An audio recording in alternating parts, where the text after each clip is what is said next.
MP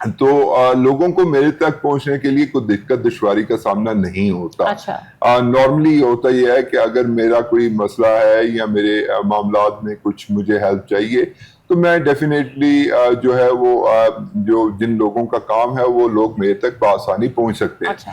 تو وہاں پہ ڈیولپمنٹ تو ہوئی ہے, لیکن اس سے کہ الیکشنز کو اگر میں یہ بات کہوں کہ جو بھی اقتدار میں جماعت ہوتی ہے ہمیشہ گلگت بلتستان میں جو نتائج ہیں وہ اسی کے حق میں زیادہ تر, اگر میں ہمیشہ نہیں کہہ سکتا تو میں یہ ضرور کہہ سکتا ہوں کہ زیادہ تر نتائج جو ہیں وہ اسی ہی جماعت کے حق میں آتے ہیں.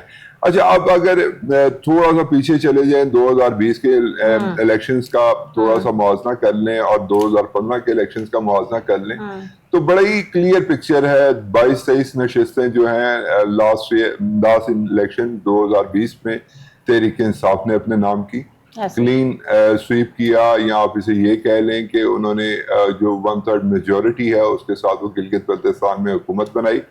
اس سے تھوڑا سا پیچھے چلے جائیں تو آپ جانتی ہیں کہ 2013 سے 18 تک جو ہے مسلم لیگ نواز کی گورنمنٹ رہی.